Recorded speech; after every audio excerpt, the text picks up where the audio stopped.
Hey guys, welcome back to Staples. Again, this series is going to include a lot of foundational aspects of training and a lot of the cut the shit basics that you should know. Today's going to be focused on the couch stretch. Couch. See? Cow. Popularized by Kelly Starrett. So anytime you use a lacrosse ball, this is the dude that made it popular.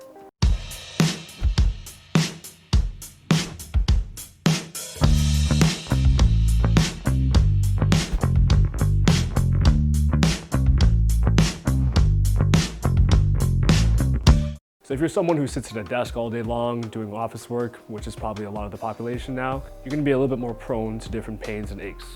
Thus being in the low back, in the knees, and things like that in the gym and outside. Most of the things that we do in our life are right in front of us, so our anterior chain is going to be dominating our whole body. Not only do we need to spend time in the posterior chain, we need to take care of the anterior chain. So if we look at from underneath the rib cage, we have the psoas, 𝗷𝗶𝗃𝗃𝗲, 𝗊𝗶𝘆, sartorius, and 𝗁𝗃𝗃𝗃. This team is responsible for, but not really limited to, trunk flexion, hip flexion, hip rotation, knee extension, hip abduction, and a lot more. So you can really bet that if these muscles or anything in the interior chain is a little bit compromised, it's going to be a ripple effect throughout your whole body. So I'm going to show you guys the couch stretch today, again popularized by Kelly Starrett. Spend some time in this position to unlock your hips. It's going to aid you in deadlifting, hinging, squatting, lunging, and just living life.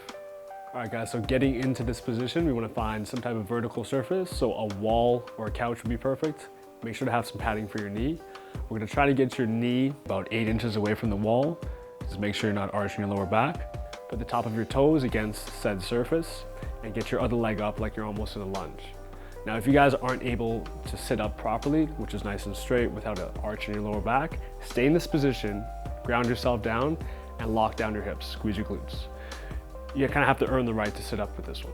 The second variation is, I guess, your everyday variation. Put your knee a little bit closer, around like 4 inches or even right up against it. Work your way closer to the wall, maintaining a nice neutral hip position. Same deal, put the top of your toes right against the surface. When I'm sitting upright, I'm not thinking about arching my low back, I'm thinking about posteriorly tilting my hips, squeezing my glutes, keep my rib cage down. The moment you squeeze your glutes, you should feel the stretch throughout your entire leg. All right, now the most advanced variation, if you want to get kinky with some bands, hook this around the back of your hip, face a rig of some sort or a supporting surface, get into the same position with that vertical surface behind you, just lock down the glutes and hang out right here. All right, so try out this stretch, get into this position for about 2 minutes at least each time throughout the week. You'll see a huge improvement in knee issues, lower back pain, and your performance in the gym.